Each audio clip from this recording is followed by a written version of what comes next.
안녕하세요. 사연에 빠지다의 DJ 민영입니다. 오늘도 두 가지 사연 준비되어 있으니 재미있게 들어주시고요. 구독과 좋아요 버튼도 꾹 눌러주세요.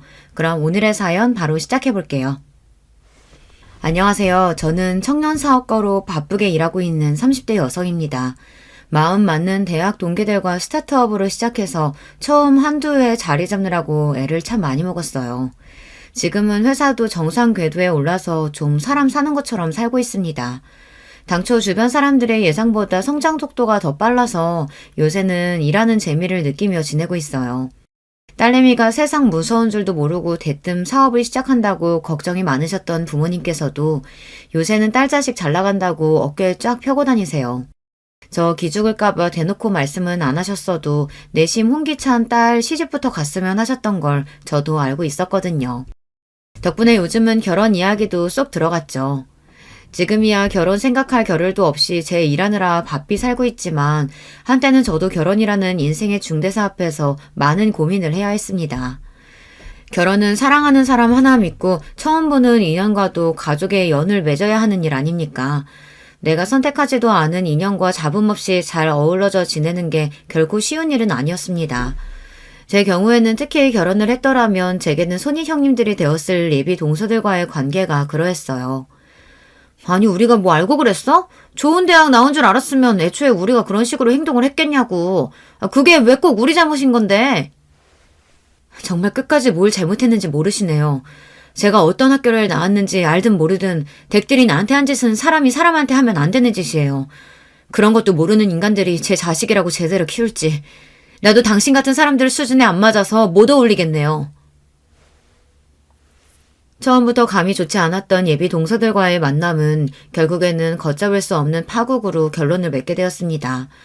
사람 마음이라는 게 다른 사람을 대할 때 조건에서 아주 자유로울 수만은 없다는 걸 알지만 그게 다른 사람을 무시하고 업신여겨도 된다는 면죄부가 될 수 있는 것은 아니지 않겠어요. 그런 점에서 저 두 인간들은 정말이지 고약한 사람들이었어요. 도대체 이게 다 어떻게 된 이야기인지 지금부터 자세한 이야기를 들려드릴게요. 시작부터 제 자랑을 하는 것 같아 좀 그렇지만 제가 잘하면서 공부를 제법 하는 편이었어요. 제가 자란 곳은 도시와는 거리가 먼 완전한 시골 마을이었거든요. 요즘도 시골에 아이들 울음소리 듣기가 여간 힘든 게 아니라지만 저 자랄 때도 한창 시골의 학교가 급격하게 줄어들던 시기였습니다. 학교 다닐 아이들이 줄어드는 판국이니 피할 수 없는 현실이었죠. 심지어 제가 나온 초등학교는 인근 읍내를 본교로 하는 시골 깡촌의 분교였어요. 당시에는 이미 전교생이 10명 남짓 한 곳이었으니 제가 자란 배경이 어떤지 이해가 좀 가시려나요? 상황이 이렇다 보니 중학교 진학을 위해서는 하루에 몇 대 마을에 들어오지도 않는 버스를 타고 20분은 좋게 나가야 했습니다. 걸어서는 거의 1시간 거리였습니다. 부모님도 밭일 하신다고 늘 바쁘셔서 학교까지 저를 태워다 주실 수 있는 날이 많지 않았기 때문에 어떻게든 버스 시간을 잘 지켜 등교를 해야 했어요. 비록 작은 시골 중학교이긴 하지만 저는 3년 내내 전교 1등 자리를 놓치지 않았습니다. 한 학년에 학생 수가 100명을 겨우 넘기는 판이었으니 서울의 강남 8학군 같은 곳과 비교할 때가 아니겠으나 그래도 부모님께서는 그런 제가 당신들의 가장 큰 자랑거리였죠.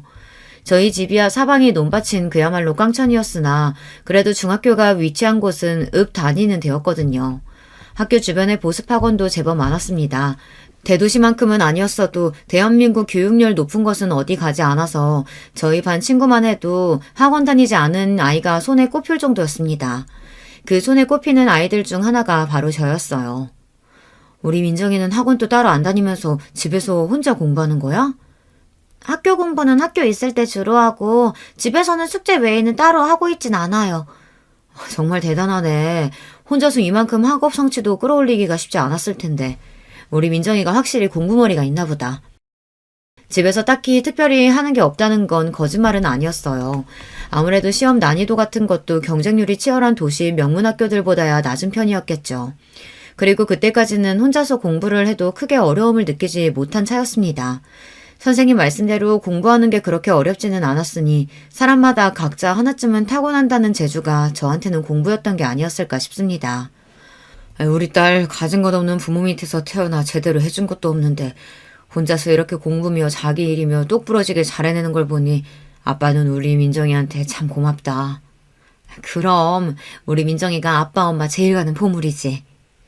시골에서 농사 짓는 부모님 아래 크신 분들이라면 다들 아시겠지만 농사일이라는 게 여간 힘든 일이 아니거든요. 1년 365일 단 하루도 마음 놓고 쉴 수 있는 휴일이 있는 것도 아니고 고된 노동이 정말이지 끝도 없이 이어지죠. 그렇게 몸부셔서라 일하면서도 항상 좋을 결과만을 보장받을 수도 없었습니다. 태풍이라도 한번 세게 불면 된설이라도 맞으면 그 해 농작물들을 망치기 일쑤였죠. 오죽하면 풍년은 하늘이 내리는 거라고도 하잖아요. 자연 앞에서 무력한 인간의 존재를 느끼기에 더없이 그만인 일이 아마 농사가 아닐까 싶습니다.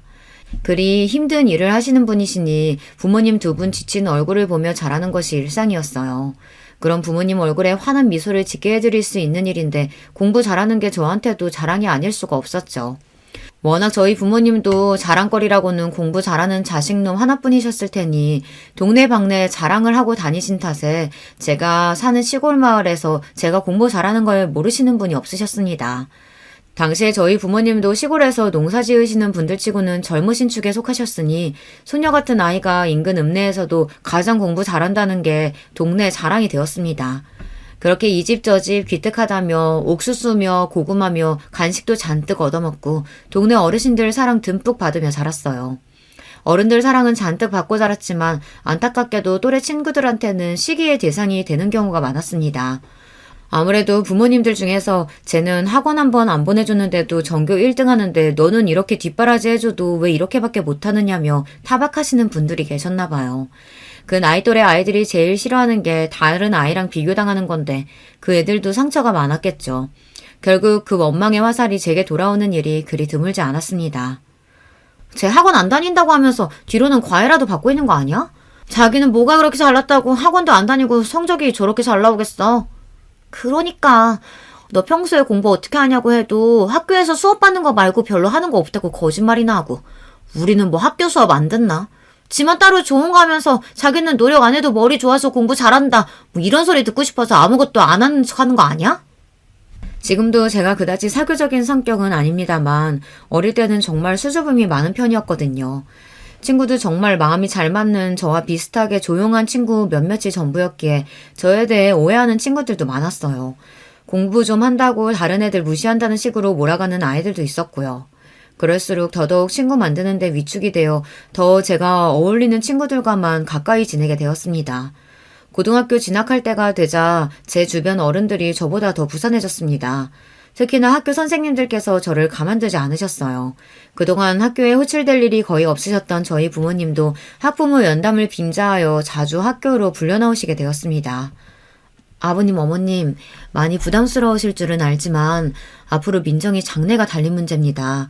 제가 보기엔 민정이는 조금만 주변에서 도와주면 정말 좋은 결과 낼 수 있는 아이예요. 조금만 더 무리하시더라도 서울로 보내주실 수는 없을까요? 저희도 그저 자식 잘 되기만은 바라고 사는 사람들인데 뭔들 해주고 싶지 않겠어요. 그런데 저희 형편이 그렇게 좋은 편도 아니고. 부모님과는 인근 소도시의 명문 고등학교에 진학하기로 이미 상의를 끝낸 상태였어요. 당시 그 지역이 아직 고교 평준화가 적용된 지역이 아니어서 공립학교임에도 시험을 쳐서 성적순으로 학생을 받고 있었거든요. 이 근처에서 공부 좀 한다는 애들은 거의 다 그 학교로 진학을 한다고 해도 과언이 아니었으니 저는 그 정도면 나쁘지 않다고 생각했습니다. 솔직히 당시 저희 집 형편을 고려해 볼 때 그 정도도 부모님께서 큰 결심을 하신 거였어요. 차로 저희 집에서 1시간 이상 떨어진 곳이었어서 무조건 성적 우수 학생으로 선발되어 기숙사에 들어가야 했지만 솔직히 제 성적으로는 무리가 없다고 생각했습니다. 성적 순으로 학생을 선별하는 학교이다 보니 기숙사도 상위 학생들에게 제한하고 받고 있었거든요. 부모님 입장에서도 비록 1시간 거리라곤 하나 어린 딸 자식 타지로 유학 보낼 결심이 쉽지 않으셨을 겁니다. 그런데 학교 측에서는 그보다 더 멀리 떨어진 서울의 명문학교에 저를 보내자고 저희 부모님을 설득에 들어간 겁니다. 솔직히 저는 그게 그렇게 마음에 들지 않았어요. 선생님들 입장에서야 본인들이 가르치는 학생이 더 넓은 세상으로 나갈 수 있는 자질을 갖추고 있는데도 어린 나이에 현실의 벽에 부딪혀 제가 더 욕심을 내지 못한다고 생각하셨을 수도 있어요. 하지만 저도 당시에 겨우 16 어린 나이였습니다. 부모님 품에서 벗어나 멀리 떨어진 곳으로 가고 싶다는 마음이 없었어요. 사실 진학하겠다고 한 학교도 기숙사에 들어가야 한다고 해서 걱정이 많은 터였습니다. 주변에 그곳과 비슷한 환경의 학교가 있었더라면 고민도 해보지 않고 집에서 학교를 다녔을 거예요. 통학을 할 때도 몇몇 우악스러운 친구들 때문에 기가 죽었었는데 기숙사 생활을 할 생각을 하면 걱정이 이만저만이 아니었어요. 그런데 인근 도시도 아니고 서울이라뇨. 중학교 2학년 때 다녀온 수학여행을 제외하고 서울은 가본 적도 없었습니다. 지금이야 KTX 타면 2시간도 안 돼서 집에 갈 수 있는 거리이지만 당시로는 저한테 꼭 아느니 아무도 없는 타국에 떨어지는 것과도 같은 기분이었습니다. 엄마, 나 서울 안 가도 괜찮아. 나 근처 학교 가도 잘할 수 있어. 너야 어딜 가더라도 잘하겠지. 이런 잘난 자식 낳아놨으면서 부모가 돼서 뒷바라지 제대로 해줘야 하는데. 자꾸 부모님들이 당신들 탓을 하시는 것도 보기 싫었어요. 남들 보기에 어떨지 몰라도 전 제가 나고 자란 시골 마을을 정말 사랑했거든요. 나는 이렇게 살고 있어서 행복한데 남들이 왜 더 야단인지. 그리고 다른 사람들이 제 소중한 부모님을 자식 뒷바라지 하나 제대로 못하는 못난 부모 취급하는 것도 싫었고요. 하지만 부모 입장에서야 자식이 조금만 더 밀어주면 지금보다 훨씬 더 나은 인생을 살 수 있다고 하는데 그걸 포기할 수 있는 부모가 과연 몇이나 되겠습니까? 민정아, 이제 됐다. 우리 학교 출신 선배님 중에서 장래가 촉망되는 우수학생 후원해주고 싶다는 분이 계신데 네 사정 들으시고는 네가 대학 갈 때까지 교육비랑 생활비 지원해주고 싶다고 하시는구나. 담임 선생님 말씀에 저희 부모님들께서는 눈시울까지 붉히시며 감사 인사를 거듭하셨어요. 하지만 저는 이제 꼼짝없이 머나먼 타지로 나가야 한다는 생각을 하니 두려운 마음에 눈물이 비집고 나왔습니다. 제가 괜찮다는데 굳이 저를 보내시기로 한 부모님께도 어린 마음에 원망스러운 마음이 들었고요. 민정아, 지금이야 네가 엄마 아빠랑 떨어져서 지내야 한다고 생각하니 무섭기도 하고 서운하기도 하겠지만 이게 최선의 선택이라는 건 우리 딸도 곧 알게 될 거야. 어딜 가서도 우리 딸이 잘할 거라는 건 믿을 의심치 않으니 엄마 아빠는 걱정 없이 웃는 얼굴로 너 보낼 거다. 그렇게 저는 서울의 특목고에 진학하게 되었습니다. 그 학교에 입학하고 나서야 제가 그동안 얼마나 우물한 개구리였던 건지 깨닫게 되었어요. 시골 학교에서 공부 꽤나 했다는 건 거기서는 될 것도 아니었습니다. 거기 있는 친구들 중 중학교에서 전교 1등 안 해본 애들이 더 드물었습니다. 저처럼 시골 깡촌에서 유학 온 애들도 거의 없다시피 했어요. 처음 상경했을 때 제가 지내던 곳 풍경과는 달리 빽빽하게 들어선 고층 빌딩들의 눈앞이 빙글빙글 도는 것 같았습니다. 다른 친구들 그동안 살아온 이야기 듣자니 그때보다도 더 눈앞이 도는 기분이었어요. 나는 어릴 때부터 영어 유치원 다니고 방학 때마다 어학연수 나가서 영어 배우고 들어왔어. 엄마 아빠가 어릴 때부터 대학은 미국 아이비리그 보낼 거라고 하셨거든. 근데 나만 그런 거 아닐걸?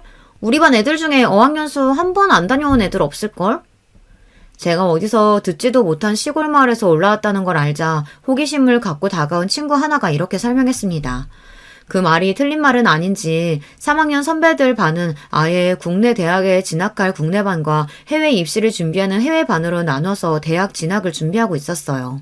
그게 여기선 밥 먹듯이 흔한 일이라고 생각하니 그동안 내가 머물던 곳이 얼마나 좁은 사이였는지 실감이 확 났어요. 당연히 공부해야 할 양도 어마어마하게 불어났습니다. 제가 성적이 잘 나오긴 했지만 공부에 목숨을 건 적은 없었습니다. 집에 와서 숙제할 때 빼고는 들로 밭으로 뛰어다니며 자랐고요. 간간히 부모님 농사일 도와가며 그렇게 지냈어요. 하지만 고등학교 진학 이후 그런 시절은 다시 돌아오지 않았습니다. 다들 공부에 혈안이 된 만큼 누가 시키지 않아도 아이들 모두 밤을 새워가며 공부했고 스스로 그러지 않으려고 한들 과목마다 과제가 너무 많아서 그걸 해결하는 것만으로도 벅찼습니다. 사람이 밥 먹는 시간 빼고는 이렇게 공부에 미쳐 살 수도 있구나 싶었어요. 심지어 잠자는 시간도 줄여야 했으니 처음 한 달간은 밤마다 기숙사 방 침대에서 혼자 눈물을 훔치기가 부지기수였습니다. 그러나 사람은 적응의 동물이라죠. 그런 생활조차도 점차 익숙해졌습니다. 게다가 저는 제가 그렇게 승부욕이 강한 사람일 줄 몰랐어요. 아무것도 모르고 들어와서 처음 치른 시험 등수에 충격을 받아 그날은 아무것도 삼키질 못했어요. 그런 등수는 생전 생각조차 못 해봤습니다. 간신히 중위권에 머무른 등수를 보며 비로소 제 투지가 불타오르기 시작했습니다. 나 여기 보낸다고 우리 엄마 아빠가 무슨 수모를 겪었는데 이대로 주저앉을 수는 없었죠. 그 전까지는 그저 새로운 환경에 적응하려고 어떻게든 아등바등 다른 친구들 하는 걸 따라했다면 이제는 이 학교에서 반드시 꼭대기에 올라가리라는 다부진 마음을 먹고 진심을 다해 공부에 임했어요. 그 결과 저는 2학년에 올라갔을 때는 저희 반 1등이 되어 있었습니다. 야, 마음 먹는다고 다 성적 나으면 우리 학교 애들 죄다 하버드 갈게? 너도 진짜 대단하다. 그 시골에서 어떻게 여기까지 오나 했는데 한민정, 너 이런 면이 있었구나? 공부가 사람 평가하는 가장 큰 기준인 학교이다 보니 제가 누구인지 모르던 아이들조차 저를 달리 보기 시작했습니다. 자연스레 주변 친구들이 해외 명문학교 진학이 유력한 아이들로 채워지기 시작했어요. 그때는 그저 친구들이 많아졌다는 게 마냥 좋았었는데 사회에 나오고 나니 각 분야에서 왕성하게 활약하는 그 애들이 죄다 제 인맥이더군요. 그때는 몰랐습니다. 주변 어른들이 하시던 말씀이 이렇게까지 고려하신 거구나 싶네요.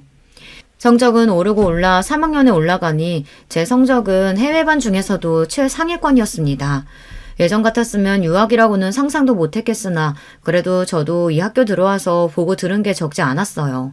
워낙 명문학교 진학률이 높다 보니 유학을 후원해 주시는 분과 연결되는 것도 어렵지 않았습니다. 이왕 큰 물로 나온 김에 제 능력으로 갈 수 있는 데까지는 가보고 싶었어요. 결국 저는 아이비리그 진학에서도 가장 높게 평가하는 무려 하버드 대학교에 진학하게 되었습니다. 이게 웬 경사라니? 우리 학교 출신 중에 하버드로 들어가는 학생이 나올 줄이야. 정말 장하다 민정아. 내 새끼 혼자서 그 타지에서 얼마나 고생이 많았을꼬. 우리 민정이 기특하다 기특해. 유학이 확정되고 금유한양한 고향에서 제 고등학교 진학을 도와주신 중학교 선생님들과 관계자분들이 저를 과거 급제라도 한 듯 열렬히 맞아주셨습니다. 어린 딸 타지로 보내고 노심초사하셨을 부모님도 기쁨의 눈물을 쏟으셨어요. 정말 다들 감사합니다. 엄마 아빠 조금만 더 기다리면 내가 정말 호강시켜줄게. 다시는 힘든 일 안 하시게 내가 다 해드릴 거야. 머리도 좋은데 심성까지 고운 것 보게. 민정이 네가 우리 동네 자랑이다. 3년 노력의 결과를 더할 나위 없는 최고의 결과로 돌려받게 되어 정말 기뻤습니다. 그렇게 시작한 미국 유학 생활도 성실하게 했어요. 비록 대학생이라고 낭만을 즐길 여유라고는 없을 정도로 어마어마한 공부량에 치여야 했지만 그 덕에 더 나은 사람으로 성장할 수 있었고 그 안에서 돈 주고도 살 수 없는 유망한 인재들과의 인연을 맺을 수 있었던 것 또한 제 인생의 큰 재산이 되었습니다. 유학을 마치고 국내 유수의 기업에서 사회생활을 시작하면서도 자신감 넘치는 태도로 살아갈 수 있었던 것은 이렇듯 제가 쌓아 올린 것들로 인해 제 자존감도 올릴 수 있었기 때문이겠죠. 대학 때도 너무 바빠서 제대로 데이트할 시간도 없었는데 귀국하니 선자리가 제법 들어왔습니다.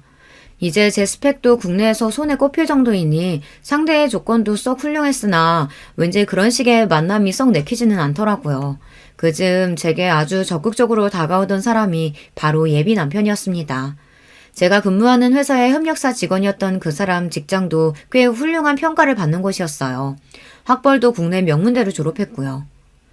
에이 그래봤자 너한테 될 건 아니지. 객관적으로 보자면 동기 말이 틀린 말은 아니었습니다만 애초에 학벌 따져가며 연애할 생각도 별로 없었고 그저 대화 수준이 맞지 못할 정도가 아니면 크게 신경 쓰지 않았습니다. 무엇보다 예비 남편의 매너 있는 태도와 준수한 용모도 마음에 쏙 들었고요. 그렇게 연애를 시작하고 채 1년도 지나지 않아 결혼 이야기가 나오게 되었어요. 당시에는 제가 학교 졸업하자마자 저희 엄마 아빠 거처부터 옮겨드려서 그래도 전에 살던 시골에서 조금 근교의 읍내에서 지내고 계시는 부모님이셨습니다. 학생이었다고는 하지만 학교 이름값이 있어 그런지 학생 시절 인턴십 했던 곳에서 꽤 많은 금액을 적축할 수 있었거든요. 그렇게 이제 나이 드셔서 너무 무리 가는 밭일을 그만두시게 하고 그 근처에 작은 가게를 내드렸어요. 아이고 우리 잘난 딸내미 덕에 엄마 아빠가 호강한다. 고맙다 우리 딸. 저희 부모님이 저에게 해주신 거에 비하면 톡도 없다고 생각했지만 언제나 그렇듯 우리 딸이 최고라 말씀하시는 부모님께 감사했습니다. 저희 부모님과는 달리 예비 남편 집안은 그 사람 날 때부터 유복하다고 하더군요. 부모님 두 분 중 아버님은 사업을 하시고 어머님은 전문대에서 교수로 재직하고 계셨습니다. 아들 삼형제 중 막내인 예비 남편은 그렇게 교육에 대한 관심이 지대한 부모님 밑에서 크게 사고치지 않고 성실히 공부해서 좋은 대학, 좋은 직장에 들어간 부모 속 썩일 줄 모르는 말 잘 듣는 아들로 자라났습니다. 비록 자라온 환경이 차이 나는 게 좀 걱정스럽긴 하지만 아가씨가 머리가 좋아 좋은 직장까지 다닌다고 하고 우리 애랑 말도 잘 통한다고 하니 그건 참 좋네요.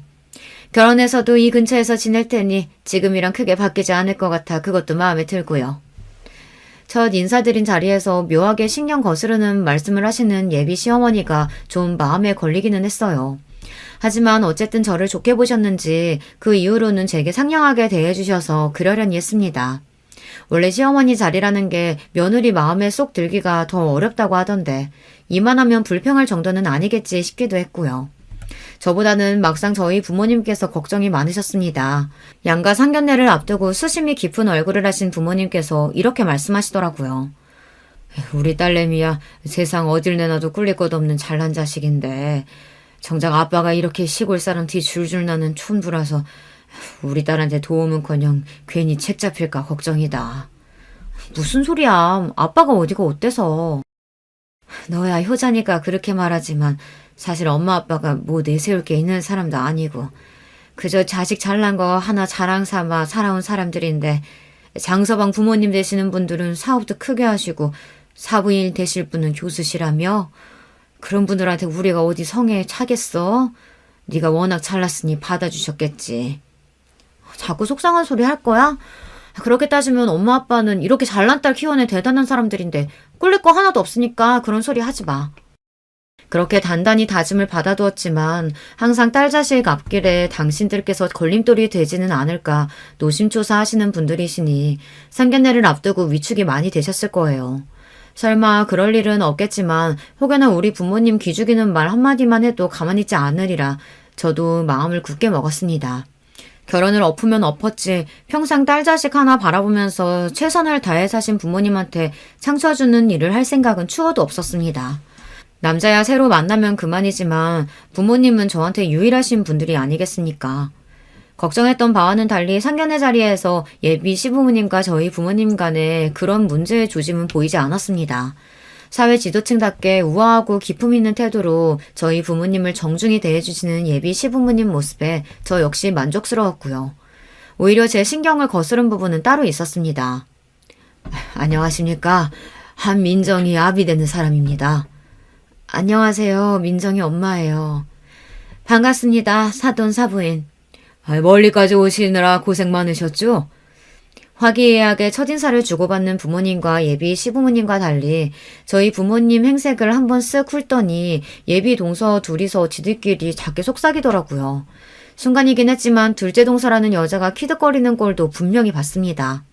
저희 부모님이 지금은 농사일을 관두셨지만 거의 일평생 농사를 지으셨다 보니 보통 사람보다 피부가 좀 많이 타셨어요.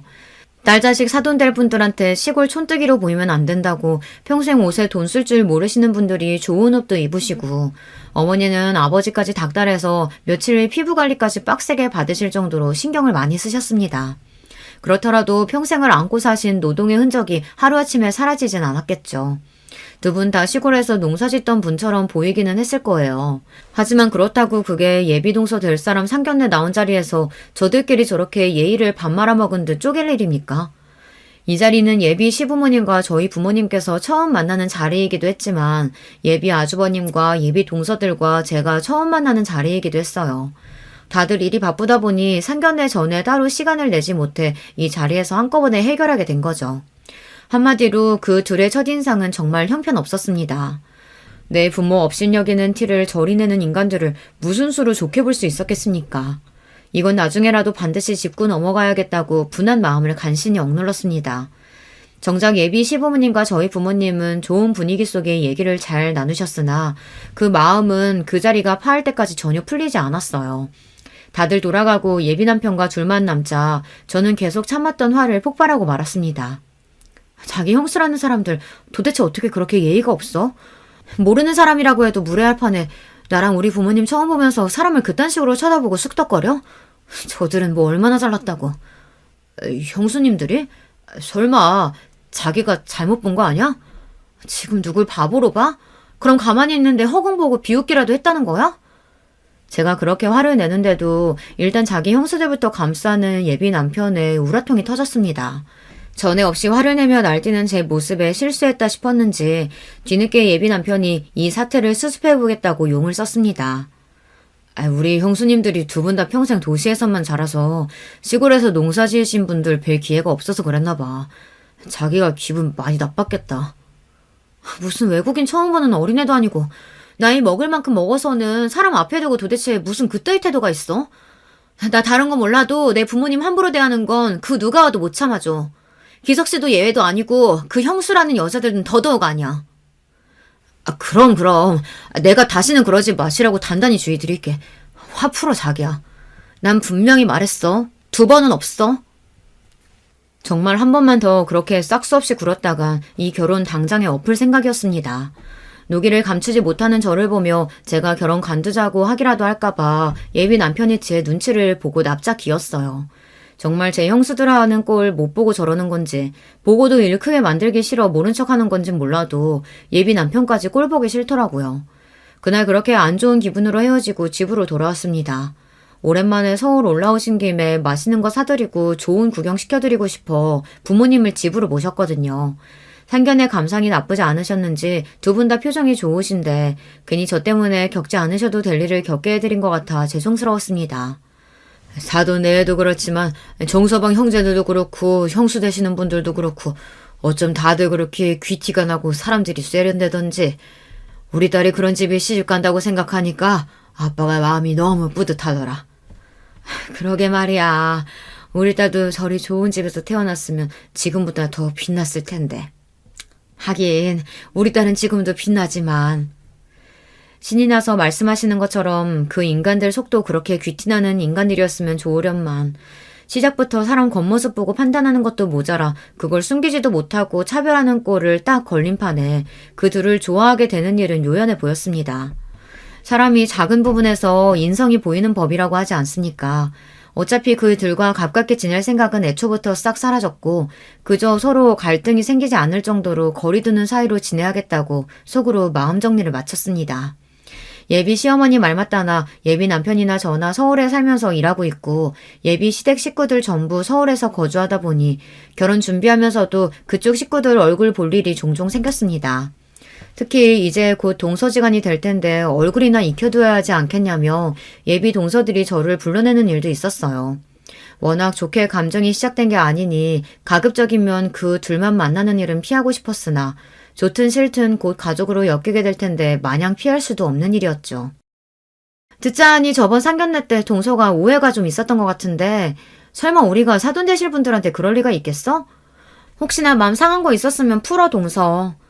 오해는 무슨 말 같지도 않은 소리를 하는 꼴에 콧방귀라도 끼고 싶었으나 한 번은 참아주기로 했어요. 네, 설마 그렇게 경우 없는 짓을 하실 리가 있겠어요. 뭘 모르는 어린애도 안 할 짓인데요. 제 말에 동시에 둘 표정이 떨떠름해졌습니다만 뭐 제 알바인가요. 분위기를 풀어보겠다고 둘째 동서가 다급하게 말을 꺼냈습니다. 그 시골에서 올라와서 대도시 생활 적응하느라 고생 많았을 텐데 앞으로 우리가 많이 도와줄게. 동서지간 좋다는 게 뭐겠어. 상경한 지 10년이 넘었는데요 뭐. 저도 여기서 밥 벌어먹고 사는 사람인데 걱정해 주셔서 감사합니다. 대도시 생활 적응이니 뭐니 아무래도 제가 시골 출신이라는 소리를 듣고 기 좀 죽일 심산이었나 본데 제가 미국 가서 대학 생활까지 한 사람인데 듣고 있으니 실수밖에 안 나오는 얘기이지 않습니까? 저것들은 둘 다 바보인가 싶었어요. 이런 걸로 차별적인 발언을 하고 싶지는 않았으나 둘 다 국내에서 대학 나온 걸로 알고 있는데 도대체 뭘 믿고 나한테 저렇게 대도하는 척을 하려고 드는 건지 도통 이해가 되질 않았습니다. 우리 둘은 결혼 전부터 서로 알고 지내는 사이다 보니 뒤늦게 우리 집 식구 되면서 막내 동서로 들어오게 될 동서가 걱정이 많을 거 알아. 우리도 손이 사람으로서 본을 보일 테니까 동서도 잘 따라줬으면 좋겠어. 한마디로 제가 기싸움에서 져줄 생각이 전혀 없어 보이니 서열로라도 찍어 눌러보겠다는 소리였습니다. 본을 보이긴 애초부터 바닥 다 보인 마당에 뭐 가르칠 게 있다고요. 거기에 예 그러십시오 해줄 생각은 눈콧만큼도 없었기에 일부러 말을 돌렸습니다. 두 분은 원래부터 인연이 있으셨나 봐요. 우리가 같은 학교 동문이거든. 내가 이화여대 주회 선배고 우리 둘째 동서가 내 후배야. 굳이 묻지도 않은 출신 학교를 밝히는 두 사람 얼굴에 자부심이 줄줄 흘러넘쳤습니다. 제 동문 중에 자랑하기를 특히 좋아하던 사람들 얼굴에서 흔히 볼 수 있었던 표정을 여기서 보게 될 줄은 몰랐네요. 이화여대 참 좋은 학교죠. 국내에서 손꼽히는 명문 여대라는 거 잘 알고 있습니다. 하지만 그렇게 학벌 따지는 사람들이라면 제 앞에서 저렇게 물색 없이 잘난 척을 할 것 같진 않은데 좀 의아했습니다.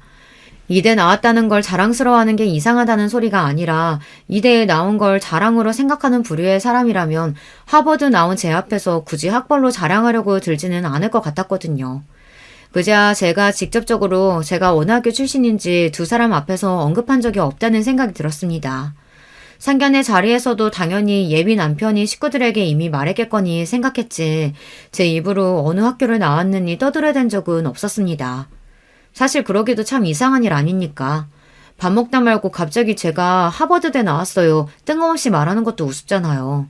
그러고 나서 예비 남편을 만나고는 내내 의문이었던 점에 대해 물어보았습니다. 기석씨, 혹시 나 어느 학교 나왔는지 집에 얘기 안 했어? 어? 당황해서 되묻는 꼴이 대답이나 마찬가지였습니다. 저는 좀 황당해진 기분으로 다시 물었어요. 아니 왜? 보통 집에서 결혼할 여자 데려온다고 하면 집안 환경이 어떻느냐, 학교가 어딜 나왔느냐 그런 거 제일 많이 물어보는 거 아니야? 아니 그게... 곧장 대답을 못하고 우물쭈물하는 꼴이 의심스럽게 짝이 없었습니다. 그렇지 않아도 처음 예비 시부모님 인사드렸을 때나 상견례 때나 마음 한구석에 찝찝했던 기분이 여전히 남아있었어요. 뭐야? 뭐 때문에 내 학벌까지 숨기고 내가 당신 형수들한테 시골 촌뜨기 취급이나 받고 있어야 하는 건데? 그동안 제가 참아도 너무 많이 참아줬죠. 자꾸 사람 의심을 들쑤시게 행동하는 예비 남편을 추궁하자 어쩔 수 없이 그 사람이 사정 이야기를 하기 시작했어요. 그게 말이야. 사실 우리 부모님이 좀 보수적인 데가 있으셔서 며느리가 자기 아들보다 학벌이 너무 좋아도 남자 쪽이 기죽는 거라고 별로 좋게 생각을 안 하시거든. 그래서 부모님한테는 자기가 그냥 수도권 대학 출신이라고만 했어. 뭐 이런 황당한 소리가 다 있나요? 남들은 내세우지 못해 안달인 제 학벌인데 여자가 학벌 더 좋으면 남자 기죽인다는 소리도 웃기지만 그걸 또 저렇게 대응한다는 소리는 들어보지도 못했습니다.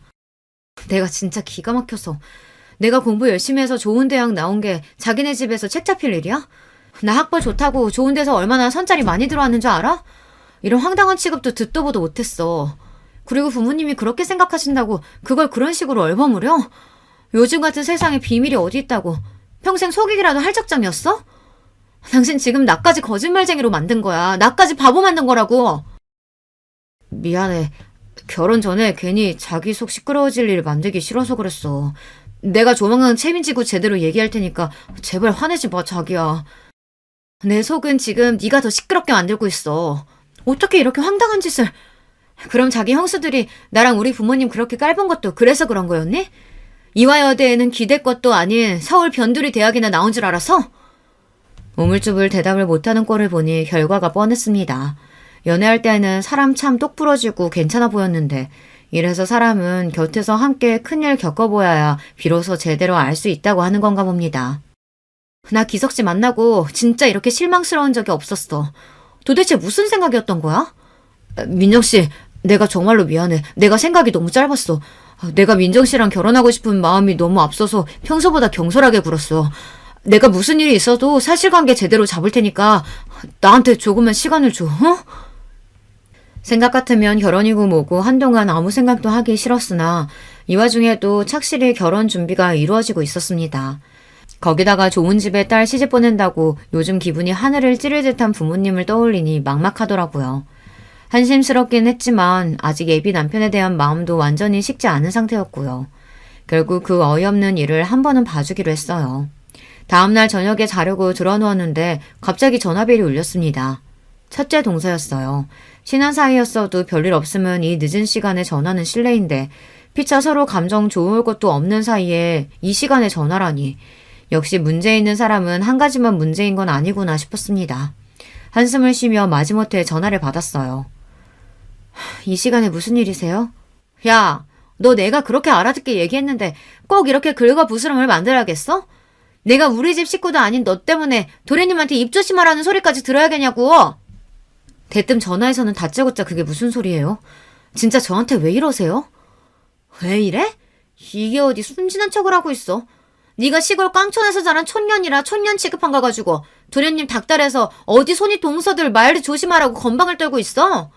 그런 취급 받기 싫으면 너도 대도시에서 크지 그랬니?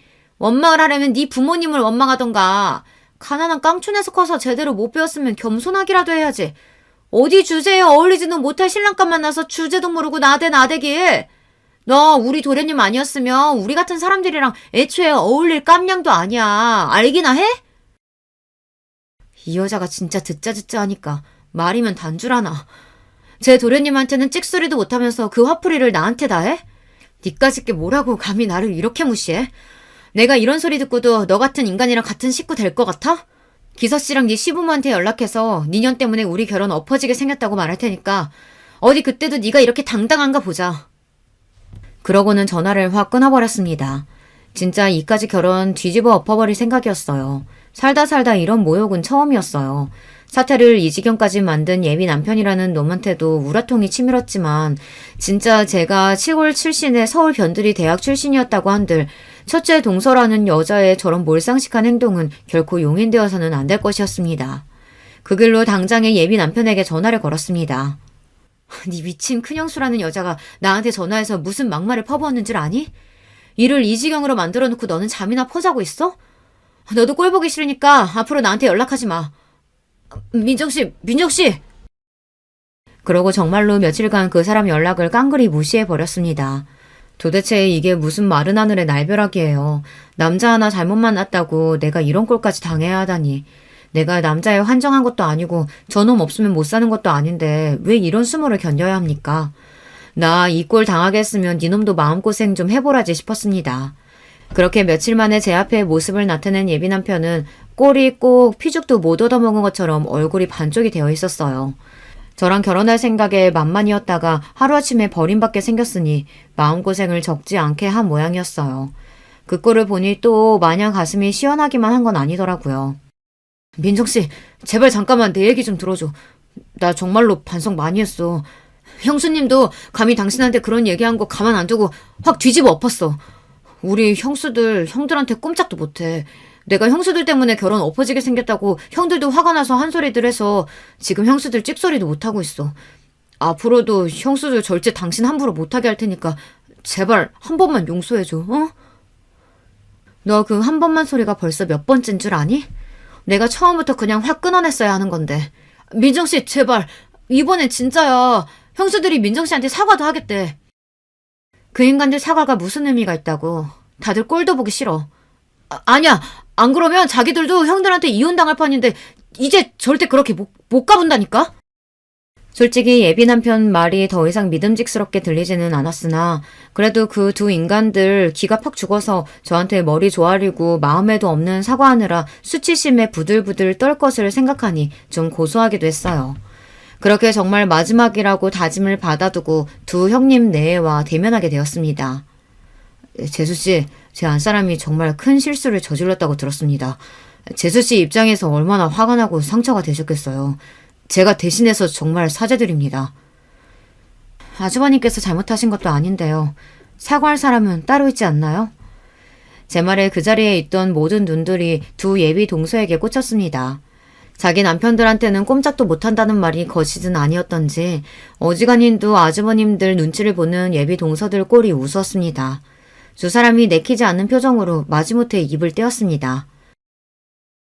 그날은 말이 좀 심했어. 그렇게까지 말할 건 아니었는데 내가 좀 흥분했어. 지금 그걸 사과라고 하시는 거예요? 이화여에 대해서는 사과를 그런 식으로 하라고 가르치나 봐요.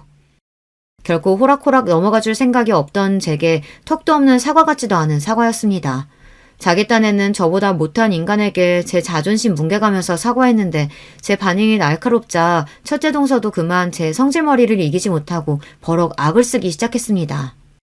사람이 이렇게까지 굽히면 그런가 보다 할 것이지. 니까짓 게 뭐라고 이렇게 건방을 떨어 이 촌년이. 형수님 진짜 미쳤어요? 이 사람이 진짜 제정신이야? 아니 다들 좀 너무한 거 아니에요? 우리는 엄연히 이 집 식구고 저 사람은 아직 남인데 그리고 우리 학벌에 비해 저 사람 조건이 처지는 것도 사실이잖아요. 입 다물어. 내 학벌이 뭐가 그렇게 모자라는데? 대학은 니들만 나온 줄 알아? 대학이라고 다 같은 대학인 줄 아나. 어디 듣도 보다 못한 전문대로도 나온 모양인데 그걸로 지금 어디다 갖다 비비는 거야? 그 말과 동시에 제 졸업장 사본을 그 막대 먹은 여자 면상에 철썩 집어던졌습니다. 찰지게 그 여자 얼굴에 갖다 붙은 제 졸업장이 핑그르르 보기 좋은 원을 그리며 테이블 정중앙에 떨어졌죠. 미국 대학 출신이니 당연히 영문으로 적힌 제 졸업장을 보며 어안이 벙벙해진 두 여자 꼴을 보고 있자니 비웃음이 터져나왔습니다. 잘난 이화여대식이나 나와서 영문 졸업장 하나 해석 못하겠니? 니들이 그렇게 무시한 내 대학 졸업장이란다. 하버드? 역시 명문대 출신인 두 예비 아주버님들이 먼저 제 졸업장을 알아보고 눈이 휘둥그레졌습니다. 그 두 여자 입장에서는 얼마나 믿기 싫은 현실이었겠어요. 단박에 현실을 부정하려고 억지를 쓰기 시작했습니다. 도련님이 어딘지 출신 학교 이름도 못 꺼낼 정도로 후진 학교 나온 거 아니었어? 갑자기 하버드는 무슨 하버드야?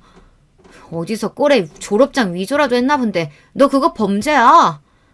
야, 네가 말해봐. 저게 위조라는데. 싸늘하게 예비 남편을 돌아보며 제가 말했습니다. 낯빛이 새파랗게 질린 예비 남편은 겨우 입을 떼었습니다. 이 사람 하버드 출신 맞아요. 여기 있는 그 누구보다 학벌로는 대적할 사람이 없는 사람이라고요. 민정 씨한테 들으면서도 설마 했는데 형수님들 이렇게 몰상식한 사람이었어요? 진짜 내 결혼 파트너려고 작정한 거야 뭐야?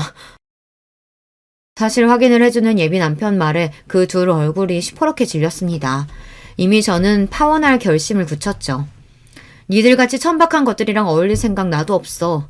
니들 말대로면 어디 수준 안 맞아서 니까지 것들이랑 내가 어울릴 수 있겠니? 단, 파혼은 다 니들 폐악 때문이니 그 대가는 단단히 준비하는 게 좋을 거야. 애초에 우리가 알았으면 왜 이런 짓을 했겠어? 왜 파혼이 우리 탓인데? 난 그냥 시키는 대로 한 거야. 나도 피해자라고. 같은 학교 동문이니 해가며 서로 어와둥둥한 게 거짓말이라도 되는 것처럼 악다구니를 쓰는 꼴이 제법 볼만했습니다. 제 아내들 추한 민낯을 그대로 목도한 예비 아주버님들 얼굴이 황망하기 그지없었죠. 더 볼 것도 없다 싶어 몸을 돌리는 제 앞에 예비 남편이 무릎을 꿇었습니다. 민정씨, 제발 한 번만 다시 생각해줘. 내가 다시는 저 인간들 민정씨 앞에 나타나지 못하도록 할게. 제발 파혼만은. 나, 이 모질이 새끼야. 너 그 말 지겹지도 않니? 네 형수들 말 맞다나 서로 수준 안 맞아서 이 결혼은 못하겠다. 너 같은 놈한테 언감생심 나 같은 여자가 말이나 되니? 구질구질하게 매달리지 말고 내가 보상금 청구하면 그거나 깔끔하게 보낼 준비해. 그렇게 그 징글징글한 것들과는 영영 엮일 일 없이 모든 인연을 정리하게 되었습니다. 처음에 조짐이 보일 때 진짜 끊어냈어야 하는 건데 지저분하게 길게도 끌었네요. 저희 파혼에 대한 원인 제공을 누가 했는지는 장문의 문자로 시부모님이 될 수도 있는 그분들께 모조리 전달했기에 그 집구석이 또다시 난리를 겪게 되었다고 합니다. 본인들이 가장 귀해하던 막내 아들 결혼을 엎어지게 만든 게 모자란 며느리들 때문이라는 걸 알고는 잡돌이를 어지간히 하신 게 아닌 것 같더라고요. 제 남편들 못지않게 시부모님들 눈치도 많이 봤던지 아주 찍소리도 못하고 산다네요. 신혼집도 시댁 도움을 받은 모양인지 너 같은 것들한테 내 귀한 재산 못 준다며 펄펄 뛰시는 시부모님한테 아들목 제외한 본인 목까지 갚고 있다는 말은 웃기기까지 하더라고요. 전 예비 남편이 저것들이 내 팔자 망쳐놨다며 악다구니를 써서 시댁에는 발도 못 들이고 있답니다. 여기까지가 제발 자기 다시 한번 돌아봐달라며 전 예비 남편이 저한테 전해준 이야기예요. 그러게 감히 누굴 무시합니까? 다른 사람 괄시해놓고 저들이라고는 괜찮을 줄 알았나 보죠. 그것들은 제가 아니라도 누구에게라도 큰 코 다치는 일이었을 겁니다. 파혼에 대한 소문이 아주 웃기게 나서 전 예비 남편 또한 뒤에서 웃음거리가 되었어요. 네 집구석 때문에 파혼하는 마당에 결혼 준비하느라 깨진 돈 제대로 안 보내면 아주 얼굴도 못 들게 다니게 해주겠다는 제 반협박에 위로금도 심심치 않게 뜯어냈습니다. 협력 사기는 해도 저희 회사가 갑이고 제가 관리직급이다 보니 저쪽 회사도 알아서 기더라고요. 저는 그놈을 업무적으로도 볼 일이 없었습니다. 앞서 말씀드렸다시피 지금은 하버드 동문들과 창업한 회사가 크게 성공을 거두어 파혼한 아픔 따위는 생각할 겨를도 없이 바쁜 나날을 보내고 있어요. 오히려 그때 그렇게 코 깨어 결혼하지 않은 게 천운이다 싶습니다. 결혼이 뭐 대수인가요? 제 인생 잘 살고 있으면 그게 제일이죠. 제 파혼 이야기는 여기까지예요. 황당하지만 늦게나마 발 빼고 잘 살고 있으니 제 걱정은 마시고 다들 좋은 하루 보내시길 바래요. 안녕하세요. 코로나가 한창일 때부터 제가 사연에 빠지다를 듣기 시작했는데 지금은 어느새 열혈팬이 되어버렸네요. 저는 어렸을 때부터 집에서 차별을 엄청나게 받고 큰 사람입니다. 딸이라고 장녀라고 모든 책임감을 다 져야 했으며 차별을 당연시해야만 했어요. 저는 동생만 둘인데요. 남동생은 남자랍시고 어렸을 때부터 집안의 기둥 대들보였습니다. 시집 온 뒤로 마음고생하며 친정엄마가 지내고 계셨을 때 딸인 제가 태어나서 더욱 속상해 하셨었고 그걸 만회시켜준 존재가 남동생이었던 거예요. 저는 참 억울하게도 외모가 친탁을 했습니다. 친정아버지를 많이 닮았으면 차라리 나은데 친할머니하고 정말 비슷한 인상이에요. 친정엄마께서는 그렇기에 더더욱 저에게 정이 안 간다고 하셨죠. 너는 암만 내 배로 직접 낳았어도 나하고 닮은 구석이 하나도 없어서 그런가? 아니면 내가 너무 싫어하는 그 얼굴을 닮아서 그런가? 정을 줄래야 줄 수가 없어. 하여간 표정도 음침해가지고 애가 애답지도 않고 보는 사람을 아주 우울하게 만든다니깐. 어린 딸에게 친정엄마가 하셨던 말씀 지금 생각해도 너무 서럽네요. 저는 타고난 성정이 차분하고 조용한 편이었어요. 그런데다가 하도 차별을 받고 구박을 받으니까 집에서 기가 죽어서 의기소침해졌죠. 이런 저와는 다르게 막내인 여동생은 원체 애교가 있는 성격이었습니다. 그리고 생긴 것도 외탁을 한 편이었어요. 여동생은 어렸을 때 잔병 치레를 했는데 당시 집이 너무 가난했던 탓에 제대로 못 돌봐줬습니다. 그래서 친정 부모님의 아픈 손가락이 되어버렸어요.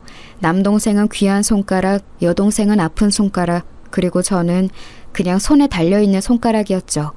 제가 성장기 때 항상 친정엄마께 들었던 소리가 동생들에게 양보해야지 라는 것이었습니다. 저는 속으로 생각했었죠. 늘 양보하며 살았는데 도대체 뭘 더 어떻게 양보하란 것인가. 친정 부모님께서는 맞벌이를 하셨는데 온갖 집안일이며 동생들 챙기는 것까지 제가 전담하였습니다. 친정엄마의 일자리가 불규칙적이었기 때문에 가끔은 며칠 이상 일을 안 나가실 때도 있었지만 그런 날에도 온갖 잡일을 저희 몫이었습니다. 밥도 설거지도 빨래도 각종 집안 청소도 동생들 숙제 봐주는 것도 철저히 저희 일이었던 것이죠. 이런 저에게 동생들은 습관적으로 칭얼거리면서 대들었어요. 여동생은 그나마 제 눈치를 보는 신용이라도 했었죠.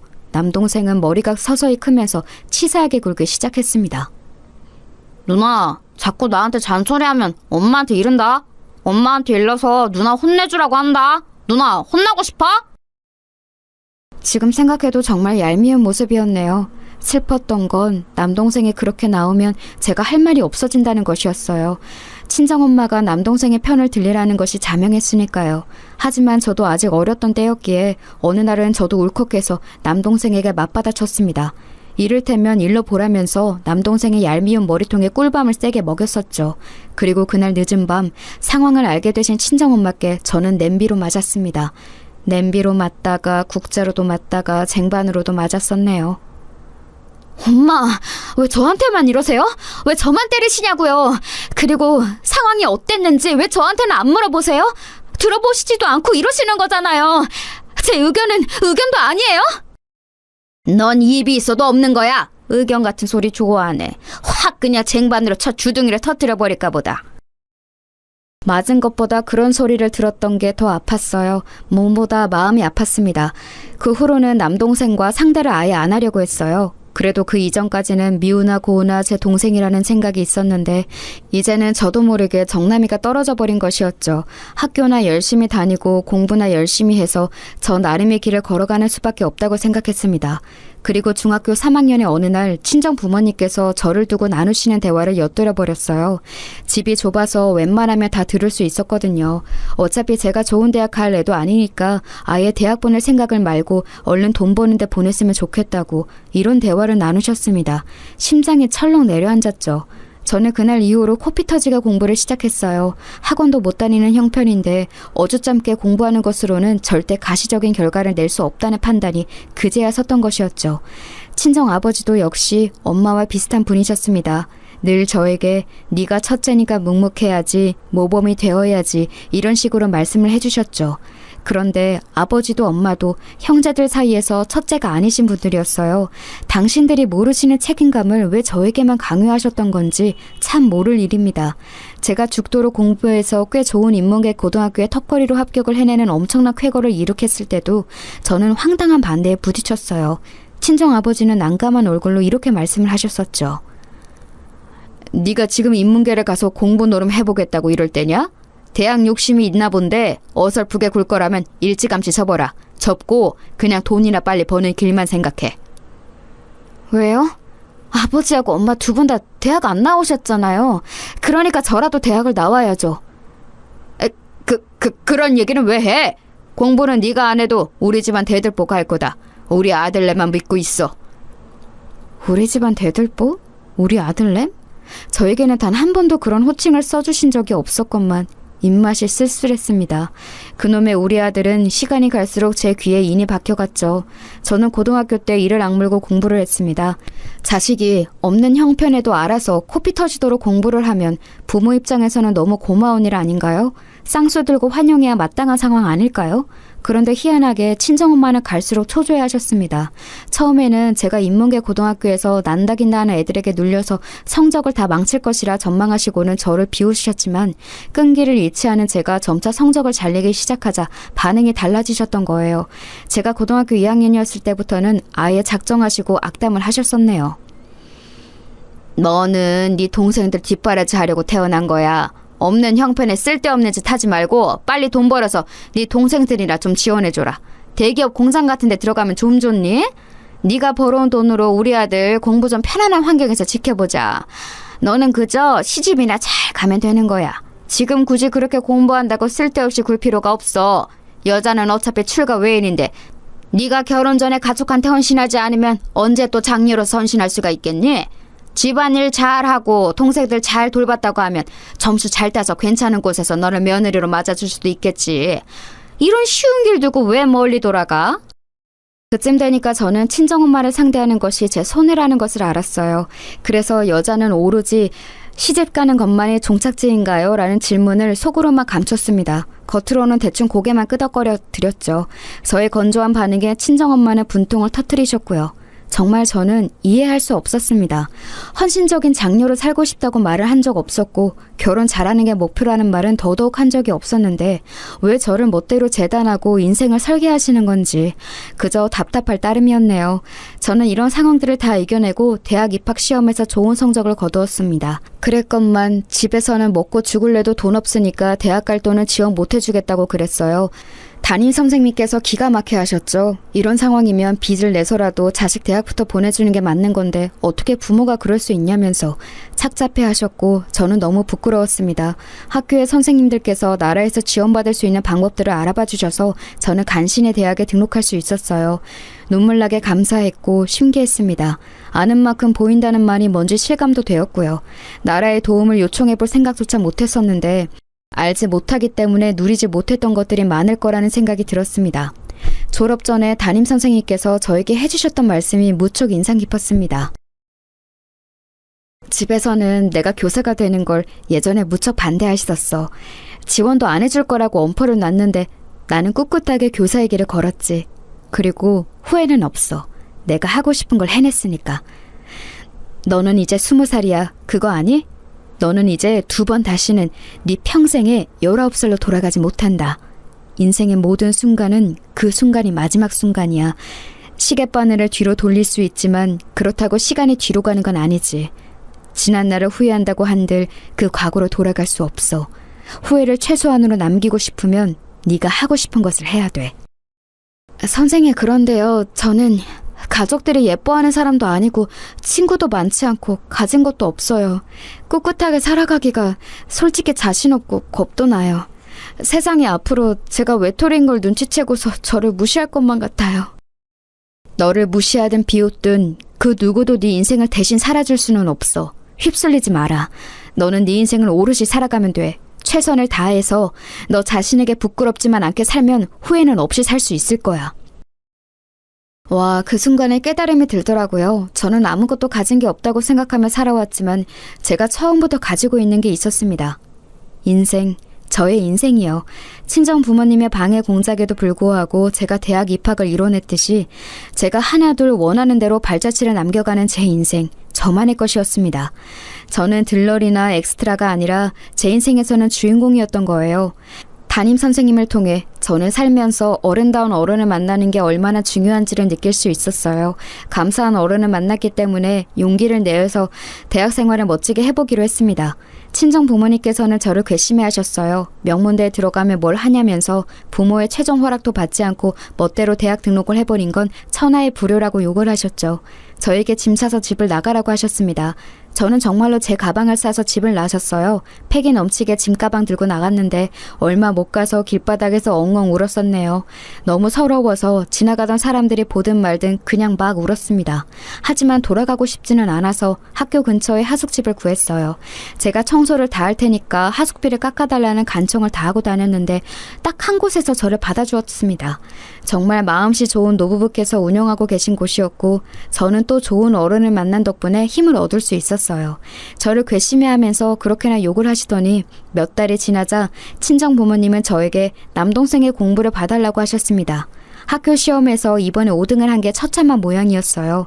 혹시 앞에서 5등인가 했는데 그게 아니라 뒤에서 5등을 했다고 하더군요. 그것도 전교 등수였습니다. 기가 막혔죠. 친정 엄마가 우는 소리를 하시길래 제가 그랬습니다. 어차피 누군가는 꼴찌를 하는 세상이에요. 그게 우리 집에서 난 것뿐이죠. 있을 수가 없는 일이야. 너는 내가 문제집 한 권 살 돈도 안 줬는데 알아서 공부하더니 대학까지 잘 갔잖아? 그렇다면 우리 집안 머리가 타고났다는 건데 우리 아들은 왜? 어째서 그게 안 되느냐 말이야. 너무 속상해 하시길래 더 대꾸를 안 해드렸건만 남동생은 아예 저 사는 대로 주말에 보내셨습니다. 공부를 알려달라는 것이었죠. 주말이면 저는 아르바이트를 해야 했건만 남동생 때문에 2배로 힘들었어요. 남동생은 의욕도 공부머리도 없었습니다. 그건 여동생 또한 마찬가지였죠. 저는 3남매 중에서 저 혼자 다른 특성을 타고났다는 걸 이때 다시 실감했던 것 같아요. 아무리 시켜보아도 동생들은 공부에 끈기를 붙이지 못했습니다. 친정 부모님은 원통해 하셨고요. 그러던 어느 날 하숙집 주인분들의 지인께서 방문을 하셨어요. 공교롭게도 주인분들께서 잠시 외출을 하신 상태여서 제가 그 손님을 맞이했는데요. 인상이 차분해 보이는 중년의 여성분이셨습니다. 자그마한 과일 바구니를 손에 들고 계셨죠. 제가 그걸 받아들고 손님 맞이를 했어요. 커피를 타서 내왔고 앉으실 자리를 안내했죠. 그랬더니 그 손님께서 하숙생으로 보이는 학생이 어째 이런 걸 다 하냐며 신기했습니다. 저보고 부침성이 좋은 것 같다고 하셨어요. 그래서 제가 망설이다가 솔직하게 말씀을 드렸죠.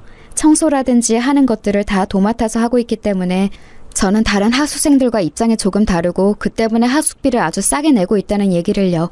그랬더니 그분이 놀라시면서 괜찮으면 같이 앉아서 대화를 나눌 수 있느냐고 물어보셨습니다.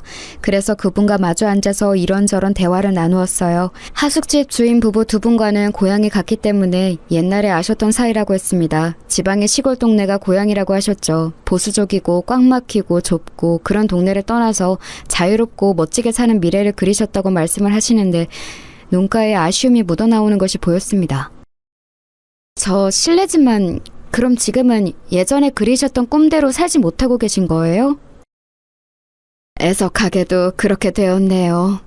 내 고향 동네보다도 더 꽉 막히고 답답한 남자를 만나 살림을 차리게 될 줄 예전 그때는 몰랐으니까요. 이것이 다 내 옷보이자 운명이라고 생각하면서 지금은 그렇게 살고 있어요. 학생은 부디 꿈을 널리 펼치면서 살아요. 이런 명문대를 다닐 정도라면 앞으로 뭘 해도 될 사람일 거예요. 이제는 여자들도 자신만만하게 사회에 나가는 시대가 되었잖아요. 예전하고는 다르죠. 학생은 멋지게 살았으면 좋겠어요. 처음 인사할 때부터 느낀 건데 학생의 눈빛이 참 올곧고 멋지네요. 태어나서 멋지다는 표현은 처음 들어봐요. 원래 칭찬을 안 받고 살아온 인생이긴 하지만 멋지다는 말은 정말 아예 처음 들어보는 것 같네요. 좋은 말씀 감사합니다. 가슴에 새길게요. 가슴이 두근거리는 인연이었던 것 같아요. 예고도 없이 이루어졌던 만남, 대화. 그 순간이 저에게는 소중한 장면으로 남았습니다. 주인 부부께서는 하숙집에 당도하시자마자 그 손님을 보고 반가워하셨으며 약간 놀라워하시기도 했어요. 그 사이 또 왜 이렇게 얼굴이 상했냐고. 그 손님을 향해 주인 부부께서 그런 말씀을 하시는 걸 들었습니다. 며칠이 지났을 때 저는 괜히 궁금증이 생겨서 주인 부부께 여쭈어 보았어요. 그때 오셨던 그 아주머니 손님께서 여기 또 방문을 하실지 궁금했거든요. 그랬다가 아마 그럴 일은 없을 거라는 대답을 들었습니다. 알고 보니 다른 지역으로 이사를 가시게 되어서 마지막 인사차 굳이 걸음을 여기까지 하셨던 거라고 했어요. 아, 그렇구나. 1시간 남짓. 그 시간 동안 대화를 나눈 것뿐인데 그 시간이 왜 그렇게 편히 느껴졌을까? 그러신 분이 내 엄마라든지 친척으로 계시면 좋을 것 같다는 생각마저 들었었지. 나하고 잘 맞는 분이셨는데 앞으로 만날 일이 없다니까는 좀 아쉽네. 아쉬워하고 있는 저의 귀에 주인 부부께서 조용히 나누시는 대화 소리가 슬쩍 들려오길래 제가 잠깐 엿들었습니다. 그 손님께서 결혼을 잘못하셨던 통에 남편 되는 사람 때문에 마음고생 몸고생을 엄청 하며 살고 있다는 내용이었어요. 돈 있는 집안 남자랑 결혼한다고 하길래 유복하게 잘 살 줄 알았건만 사는 모습이 늘 힘들어 보인다는 얘기였는데 듣기만 해도 너무 안타깝더라고요. 부모, 형제는 선택할 수 없이 태어나면서부터 주어지는 것이지만 배우자는 다르잖아요. 결혼은 선택할 수 있는 것인데 어째서 그런 불행으로 빠지셨을까 하는 생각이 들어서 마음이 좋지 못했습니다. 좋은 분 같았기에 앞으로 무탈한 일상이 펼쳐지시기를 잠시 속으로 빌어드렸어요. 하지만 이때까지만 해도 제가 몰랐던 거예요. 설마 제 인생에서 다시 그분을 만날 줄이야 상상도 감히 못했었네요. 저는 죽기 살기로 아르바이트와 공부를 병행해가며 성적까지 유지를 해낸 뒤에 졸업을 했어요. 고등학교 은사님들부터 찾아뵈었죠. 특히 고등학교 3학년 때의 담임선생님께서는 제가 봉투를 준비해 갔습니다. 제가 안 먹고 안 입고 그러면서 틈틈이 모았던 금액이었어요. 꼭 보답을 해드리고 싶었거든요. 무조건 받아달라고 그랬더니 한사코 안 받으셨어요. 나중에 사회에서 자리 잡으면 그때 밥 한 끼나 사달라고 하시면서 봉투를 다시 저에게 돌려주셨습니다. 이런 대가를 바라고 저를 위해준 것은 아니었다고 딱 잘라서 말씀하시더군요. 너무 감사했고 또 한 가지 인생을 배운 것 같아서 가슴이 벅차기도 했어요. 그런데 이런 감동도 잠시 친정 식구들은 저에게 돈을 요구했습니다.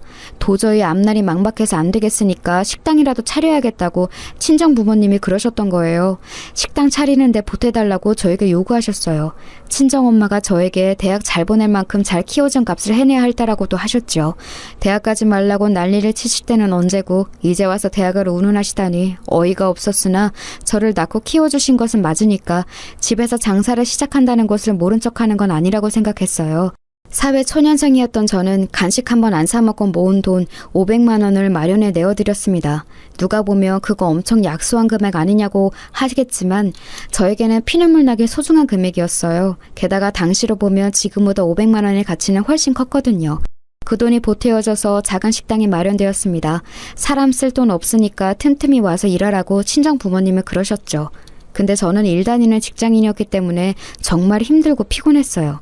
그래서 힘들다고 딱 한마디 했었더니 친정엄마가 화를 내셨었죠. 동생들은 일머리 없어서 시켜도 소용없다고 그러니 저밖에 없는데 제가 이러면 어쩌냐는 거냐면서 난리를 치셨습니다. 설마 작은 식당 소일거리도 못 해내는 젊은 애들이 있을까 싶지만 제 동생들이 진짜로 그랬습니다. 참고로 남동생은 전문대를 가려다가 친정아버지가 우리 아들 전문대 못 보낸다고 그러셔서 재수를 했어요. 없는 형편의 재수라뇨. 등골이 휘는 짓이었죠. 재수 끝에 대전에 있는 4년제 대학에 들어갔습니다. 그 대학의 이름을 들어도 대부분의 사람들은 모르는 곳이었죠. 남동생은 군대를 갔다 와서 복학을 미루더니 기어이 자퇴를 했어요. 밑빠진 독에 물을 붓는 것도 정도가 있지 아예 갱생이 안 되는 듯 싶었습니다. 피곤한 와중에도 식당에 와서 청소를 하던 제가 남동생이 아르바이트도 안 하면서 자기 개발을 한답시고 영어학원이나 다니고 있다는 소식에 하도 어이가 없어서 피식 웃고 말았네요. 그럼 한마디로 걔는 고졸인 거네요? 최종학력 고졸? 너 말 조심해. 너는 우리 아들 좋은 기운 다 빼앗아 가놓고 그래서 다 누려놓고 그렇게 비웃으면 마음이 편하니? 제가 무슨 좋은 기운을 다 빼앗아 갔다는 거예요?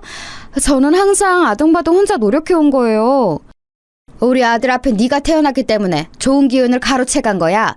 명문대 간판? 그거 원래 우리 아들 거였는데 네가 빼앗아 가놓고 어쩌면 미안한 게 하나도 없이 당당하니? 진짜 미칠 노릇이었습니다. 간만에 다시금 느꼈죠. 말이 안 통하다는 것을요. 전문대를 다니고 있던 여동생은 집에서 통학하는 게 답답하다면서 어느 날 미리 얹을도 없이 제 자취방으로 왔었어요. 졸업하고 취업한 이후로 얻은 아담하지만 소중한 제 보금자리였는데 여동생이 멋대로 들어누웠죠. 좁은 공간을 잘도 어질렀으면서 청소를 한 번 안 했습니다. 머리카락이라도 치워야 하는 거 아니냐고 그랬더니 여동생이 어리둥절해하면서 물었어요. 내가? 대체 내가 이걸 왜 치워? 언니가 있는데? 청소 전문은 원래 언니잖아. 눈 동그랗게 뜨고 하는 소리가 너무 얄미워서 머리에 꿀밤 세게 먹이고 잔소리를 했습니다. 제발 정신 차리고 앞가림 똑바로 하라는 얘기를 해줬더니 이튿날 그걸 친정엄마께 다 일러바쳤더라고요. 장녀만 장녀답게 의젓해야지 동생들에게 왜 그렇게 매정하냐면서 제가 어렸을 때부터 들어온 그 잔소리를 친정엄마는 똑같이 하셨습니다. 이제는 넌덜머리가 나서 여동생을 내쫓았고 가게 일도 안 도와줬어요. 그리고 몇 달 뒤 결국 친정 식구들은 그 가게를 말아먹었습니다. 정리하기로 했다는 연락이 왔을 때 한숨이 쉬어졌었네요. 이때쯤 되니까 아는 언니들이 하나둘 시집을 가기 시작했어요. 저하고 동갑인 여자 직장 동료 한 명도 만나는 남자하고 결혼 준비를 하고 있다고 했었고요. 저는 속으로 스스로를 비웃었죠. 나는 저렇게 결혼을 못할 것 같아. 답답한 친정 식구들 딸려있는 나와 누가 결혼을 해주겠어? 집이 잘 사는 것도 아니고 그렇다고 내가 빼어난 미인도 아니고 하여간 나는 결혼은 욕심 안 부리고 살아야 할 것 같아. 하지만 사람 마음이라는 게 한 구석에는 혹시 모르니까 라는 게 있는 것 같았어요. 저는 주변에 결혼하는 사람들이 생기는 걸 보면서 따로 돈을 모으기 시작했으니까요. 그게 결혼 자금인 것 같다고 스스로 여기면서도 괜히 깊게 생각은 안 하려고 했습니다. 그러던 어느 날 친정 부모님이 이사를 가고 싶다며 우는 소리를 하기 시작하셨어요. 어차피 이 낡고 좁은 집 쓸모도 없고 지난 세월 집값이 콩알만큼도 안 올랐으니 들고 있어봤자 이득도 없고 재개발 소식은 들려오지도 않고 그러니까 한마디로 이 집 버리고 이제는 이사를 가고 싶다는 것이었죠. 집 살 돈이 어디 있냐면서 제가 일축했습니다. 그랬더니 전세로 알아보고 있다는 말씀을 하셔서 저를 또 흔들어 놓으셨죠. 저에게 대출 좀 받아달라고 하셨습니다. 매매도 아니고 전세라면 노려볼만 하긴 했어요. 그래도 왠지 부담이 되는 건 사실이었길래 꼭 이사를 가셔야겠냐고 여쭈었습니다. 그랬더니 장렬하고 있는 게 왜 이렇게 무정하고 무책임하냐면서 저를 원망하셨어요. 너는 그러면 네 부모가 오래오래 이런 허름한 집에서 사는 게 마음에 편하다는 거냐? 아이고 듣자 하니까 어디 누구네는 자식이 성공해서 부모에게 차 뽑아주고 집 사주고 그런다던데?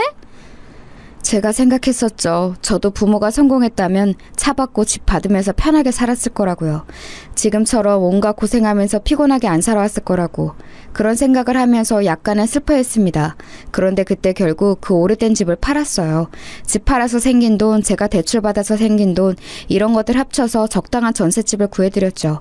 전에 살았던 곳보다 당연하지만 훨씬 아늑하고 좋은 집이었습니다. 그때 제가 두 분께 말씀을 드렸어요.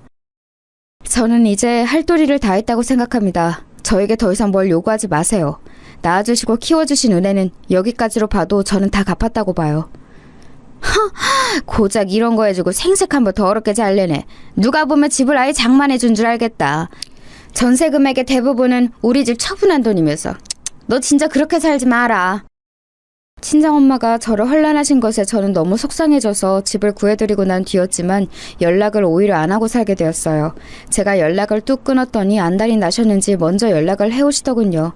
솔직히 말씀을 드리자면 저는 그래서 제가 어찌되었든 우리 집에 꼭 필요한 사람 1순위로 찾게 되는 자식 이런 거라고 여기면서 제 나름의 가치를 찾았던 것 같아요. 차별받고 커왔었기 때문에 인정받고 사랑받고 싶다는 욕구가 쉽사리 가시지를 않았나 봐요. 그래서 자꾸만 완전히 친정 부모님을 끊어내지 못하고 때마다 나약해지는 마음으로 살아왔던 듯 싶습니다. 우리 아들이 드디어 정신을 차리고 기지개를 활짝 켤 모양이다. 취업하러 다닐 거라고 하던데 내가 정장 한번 맞춰줄 수 있을까? 백화점 한번 같이 가보는 건 어때? 백화점 정장이라뇨. 엄마, 요즘은 면접 보는 용이라고 하면 정장 대여해주는 곳들이 있어요. 잘 되어 있으니까 그런 거 이용하면 돼요. 야, 우리 아들이 성공하면 어른이 너에게 잘 안 해줄까 봐서? 너 진짜 그렇게 살지 마라. 너 하나만 잘났다고, 너 하나만 살아보겠다고 이기적으로 굴고 그러면 못 써. 그렇게 사는 거 아니야. 대체 뭐가 이기적이고 뭘 그렇게 살지 말라는 것인지 이제는 기가 막힐 기운조차 없었네요. 이런 와중에 제 여동생, 웬 근본도 알 수 없는 양아치 같은 놈과 눈이 맞아서 혼인신고부터 덜컥 해버렸습니다. 친정 부모님이 그 놈을 마음에 안 들어 하시니까 여동생이 아예 혼인신고부터 저질러 버렸던 거예요. 그래 놓고서는 저에게 결혼식 올려야 하니까 돈 달라고 연락을 해왔습니다. 다른 것도 아니고 결혼식을 하면 어차피 축의금으로 다 갚는데 왜 못 도와주냐면서 엉엉 울더군요. 왜 그랬겠나요? 당연히 그만큼 축의금을 못 거둘 거 아니까 그랬죠. 신혼살림은 그놈이 원래 살던 월세방에서 같이 살 거라고 했습니다. 어이가 없더라고요. 있는 돈 뒤져서 300만 원을 여동생에게 주었어요. 그랬더니 꼴랑 이거 주는 거냐면서 저에게 쌍욕을 했습니다. 받지나 말고 욕을 하든가 여동생이나 친정엄마나 너무 비슷하다는 생각이 들었네요. 그런데 그 300만 원을 비롯한 결혼자금을 들고 그놈이 도망을 가버렸어요.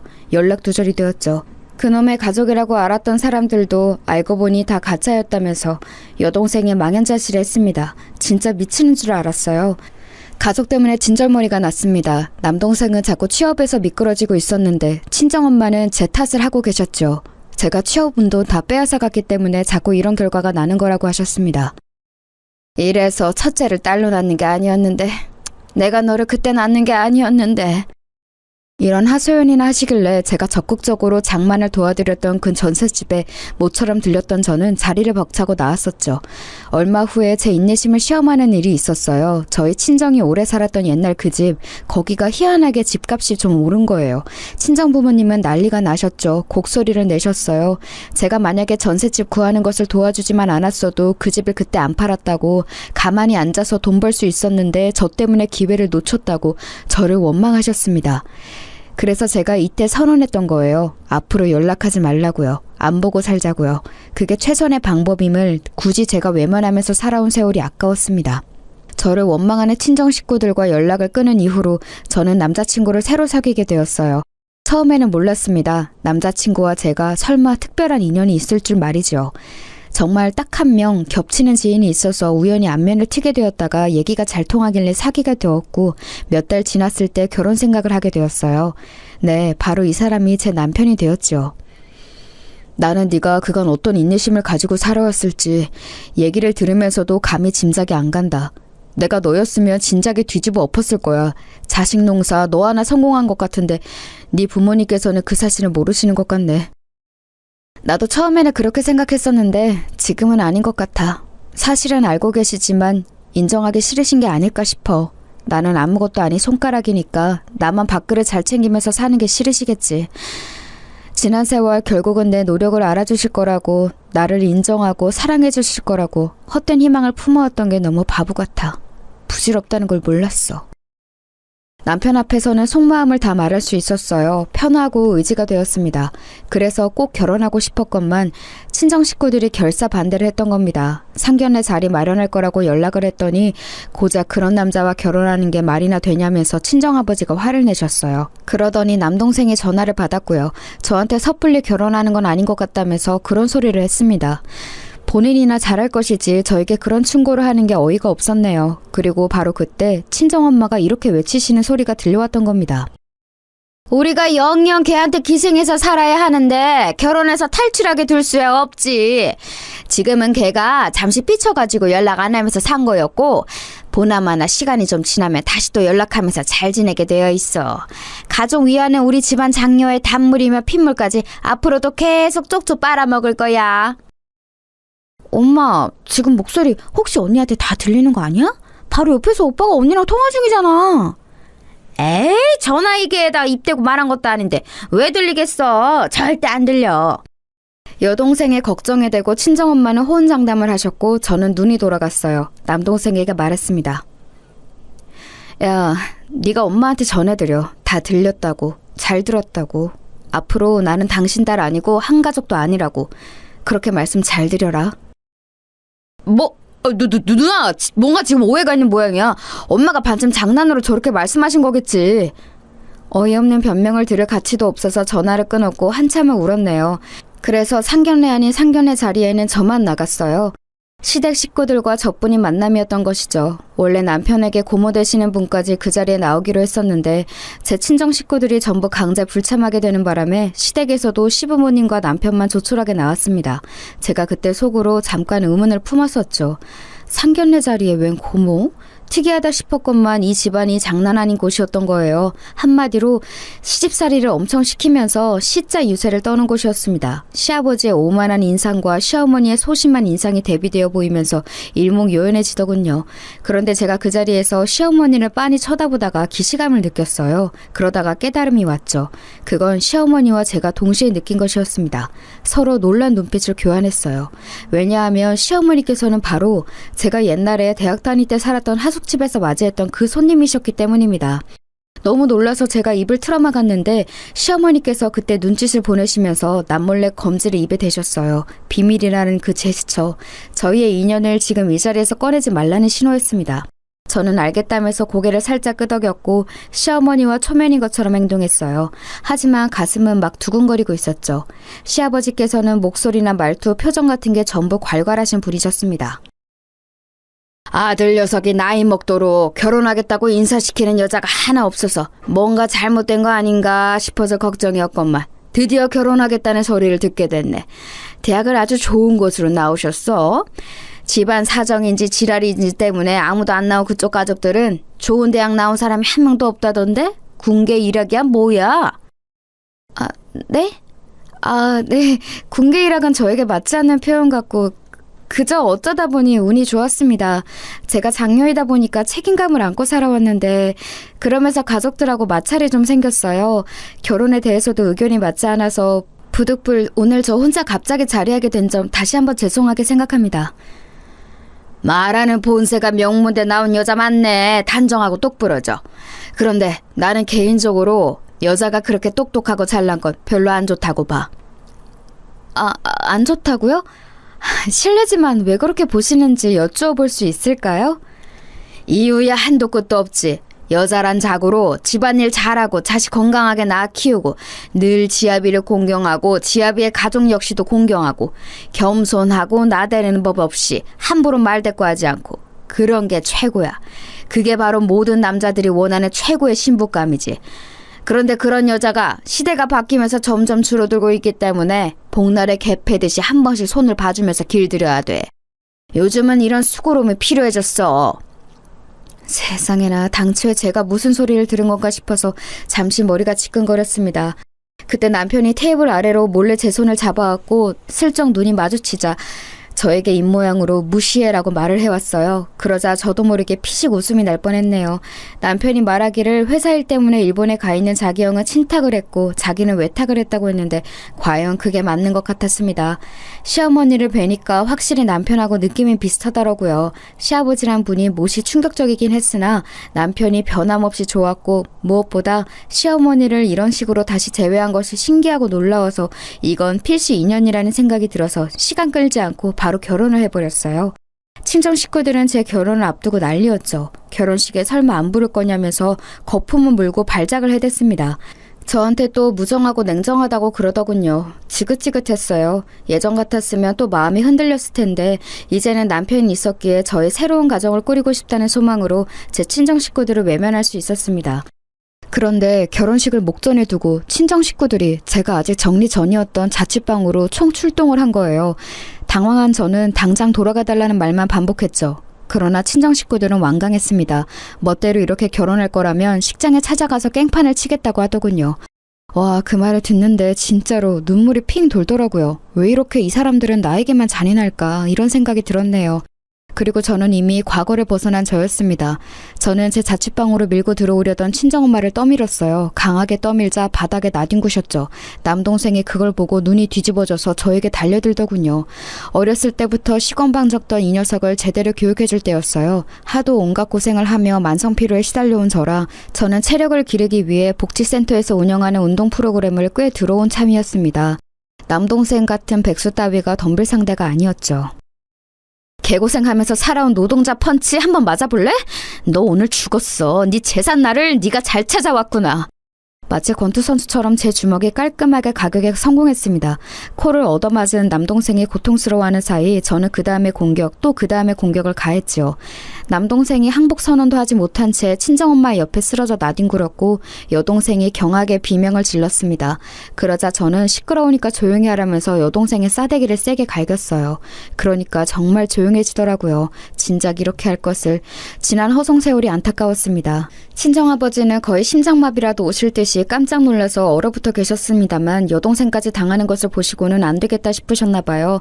저를 단단히 혼내주실 기세로 옷소매를 걷어붙이셨죠. 그것에는 저도 약간 주춤하고 말았는데 바로 그때였습니다. 부끄러운 줄 아신다면 거기까지 하세요. 이렇게 처음 뵙게 되어서 자리가 영 아닌 것 같지만 인사드립니다. 저는 우리 며느리 아기의 시어머니 되는 사람입니다. 그렇다면 사부인 되시는군요. 안녕하세요. 저는 부족하되 부족한 딸의 애비 되는 사람입니다. 사부인께서 저희 딸 자취방에 오신 걸 보면 사이가 가까운 것 같은데 사부인께서 정확히 아셨으면 하는 게 있습니다. 저희 딸 지금 불효를 넘어선 폐륜을 저지르고 있는 중입니다. 바로 잡아야 하는데 사부인께서도 도와주시면 좋을 것 같네요. 친정아버지가 다급하게 말씀하셨고 저는 망연자실했어요. 이런 상황에서 시어머니께서 당연히 어른들 간에 통하는 대화를 하실 것 같았고 저는 왠지 사과를 하는 결말일 것 같았거든요. 그런데 친정아버지의 말씀이 끝난 후 한참이 지나도 시어머니께서는 예의 그 차분한 표정을 유지하시면서 가만히 계셨습니다. 아무 반응도 없이 말이에요. 저는 분위기를 살피던 중이었고 친정아버지가 답답하신지 먼저 다시 입을 떼셨어요. 저희 부족한 딸의 진면목을 아시고 많이 놀라신 것 같은데 우선은 결혼식부터 해결을 해야 합니다. 아시는지 모르겠으나 저희 딸이 자기 가족을 아무도 결혼식에 부르지 않겠다고 하는 중이에요. 이게 말이나 됩니까? 말이 안 될 것도 없죠. 이미 식장에는 신부에게 양친이 없다고 말을 해놨는데요. 길게 설명하기 귀찮으니까 저희 아들이 그렇게 말을 해놓았다고 해요. 예? 어떻게 그건 말도 안 됩니다. 그딴 결혼식 용납할 수 없습니다. 사부인께서도 생각을 달리 하시죠. 용납을 하면 어쩌고 안 하면 어쩔 건가요? 결혼식장에 오셔서 부모 노릇을 제대로 못한 탓에 딸에게 외면당했다고 그렇게 떠들기라도 하실 참인가요? 저도 솔직히 잘난 사람 아닙니다. 아니, 못난 구석만 가득합니다. 하지만 저희 며느리 아기를 지난 세월 너무 힘들게 몰아붙이기만 하신 이 잘난 가족들에게 한마디 할 정도의 자격은 된다고 생각합니다. 그러니 꼴값 떨지 마시고 집구석에 돌아가서 반성이나 하며 사세요. 며느리 아기, 이제 저희 식구입니다. 그때 정말 가슴이 터질 것만 같았어요. 시어머니께서는 남몰래 손을 살짝 떨고 계셨고 긴장된 얼굴이셨지만 말씀을 차분하게 다 뱉으셨고 친정아버지에게 가하신 타격은 엄청났습니다. 말문이 막히신 친정아버지 그리고 나머지 식구들은 시어머니 앞에서 입술만 깨물면서 조용히 자리를 떴어요. 저 사는 곳을 따로 한번 보고 싶어서 찾아오셨다는 시어머니 너무 감사했습니다. 그 손을 잡고 제가 한참 울었는데 시어머니도 어느새 울고 계셨어요. 결혼 전에 많은 대화를 또 나눴었네요. 시아버지께서 어째서 똑똑한 여자 싫다느니 하시는지 알 것도 같았습니다. 시어머니께서 원체 타고나신 기질이 똑똑하고 올바르신 분이라 그랬을 거예요. 시아버지께서 자격지심을 부리셨던 거겠죠. 그런 남편을 만나서 강제로 기가 눌려 사신 시어머니께서는 자식들의 존재 때문에 참고 사셨다고 했습니다. 왜 그리 미련하셨냐고 차마 말씀을 못 드리겠더라고요. 왜냐하면 저부터가 답답하게 참고 살아온 사람이었으니 자격이 없었습니다. 결혼하고 나서 남편하고 소박하게 잘 살아갔어요. 시어머니께 잘해드리려고 생각만 했지 사는 곳이 별로 안 가까우니까 그게 실행이 쉽지는 않았네요. 그러던 어느 날 제가 연차를 낸 금요일에 혼자 시댁에 가보았어요. 가벼운 마음으로 도착을 했는데 안으로 들어선 제가 소스라쳤습니다. 시아버지께서 거실에서 소주병 나발을 불고 계셨고 세게 얻어맞으신 게 분명한 시어머니께서 바닥에 엎어지신 채 눈물을 닦고 계셨어요. 어머님 괜찮으세요? 바로 병원에 가보셔야 하는 거 아니에요? 며느리라고 있는 년이 오자마자 시아비는 모른 척하고 시어미만 챙겨? 에라이 너도 내가 흠씬 두들겨 패줄까? 좀 맞아야 한동안 순종적이야. 그 순간 저도 모르게 이성이 끊겼습니다. 시아버지께서 소주 공병을 휘두르며 낄낄대시는 광경을 마지막으로 저는 정신없이 보복을 하고 말았어요. 잠시 후 정신을 차리고 보니까 저에게 두들겨 맞으신 시아버지께서 신음을 하시며 바닥에 엎어져 계셨죠. 큰일 났다 싶었지만 속은 왠지 후련했습니다. 그건 시어머니께서도 마찬가지였나 봐요. 놀란 눈으로 저를 쳐다보셨는데 고맙다는 뜻으로 눈가가 촉촉해져 있었으니까요. 큰 소리만 뻥뻥 치셨던 시아버지께서는 직접적으로 당신이 당하시고 나니까 기세가 꺾이셨는지 몹시 당황하셨습니다. 왜냐하면 저는 요행으로 시아버지를 이긴 게 아니라 진짜로 몸쓰는 것에 자신이 있었거든요. 정신적으로는 더더욱 강했고요. 우뚝 서 있는 저를 올려다보시던 시아버지께서는 입술을 떠시며 눈을 내리까셨고 저는 시어머니를 부축해 모시고 나갔습니다. 병원에 들렀고 진지하게 이혼을 권유드렸지요. 시어머니께서는 생각을 못 해봤기 때문에 이혼을 못하고 산 것 같다고 하셨어요. 선택지에 둬본 적이 없으셨던 것이죠. 이제는 달라지실 생각인지 짙은 미소를 지으시는 걸 보니까 안심이 됐습니다. 아무리 그래도 시아버지를 제가 그렇게 해버렸으니 저는 제 심신의 안정을 위해서도 제발 빨리 두 분이 이혼하시길 바란 게 본심이었는데요. 그 이전에 엄청난 일이 벌어졌어요. 시어머니께서 그간 당하고만 사셔서 마치 태산처럼 보였던 시아버지를 제가 단번에 무너뜨리는 모습을 보고 많은 생각에 잠기셨다고 하시면서 저에게 웬 통장을 내어주셨습니다. 내가 그토록 당하고 살면서도 버틸 수 있었던 건 어쩌면 이것 때문일지도 모르겠구나. 내가 시집온 집안이 형편만은 유복하였으니 내가 지난 세월 그 돈을 조금씩 아껴가며 모아왔는데 목소리만 컸지 속빈 강정인 네 시아비는 돈이 있다가도 없는 것이라고만 여기면서 재산 관리를 할 줄 몰랐어.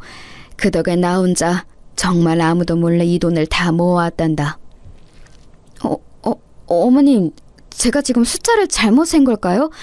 여기 찍힌 게 억 단위가 맞아요? 천도 아니고 억이라고요? 1억이요? 똑똑한 네가 많이 당황하긴 한 모양이구나. 1억이 아니라 10억이야. 자식들에게 막연히 나눠줄까 싶었던 돈이지.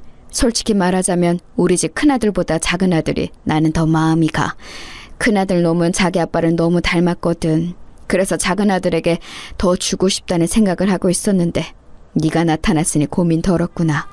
그거 전부 너 해라. 그 자리에서 기절하는 줄 알았습니다. 꿈을 꾸나 싶었어요. 하지만 꿈이 아니라 생시가 맞았어요. 제가 그 돈을 받지 않으려고 하자 시어머니께서는 제 남편을 위해서라도 받아달라고 하셨어요. 그리고 이혼하실 생각이기 때문에 그 돈으로 제가 이혼을 도와드리기를 원하셨습니다. 고민하던 저는 그 말씀을 따랐죠. 남편하고 다른 집으로 이사도 했고 시어머니께서 한 집에 사는 건 끝내 거절을 하셔서 바로 근처에 집을 얻어드렸습니다. 남부러울 곳 없는 평화로운 일상이 이어졌고 그간의 마음고생하며 산 세월을 보상받는 것 같아서 너무나도 행복했어요. 제가 웃으면서 행복하게 잘 살자 친정 식구들은 어쩔 줄 몰라 했죠. 제 동생들 전부 결혼에 실패해서 이혼 딱지만 붙었고요.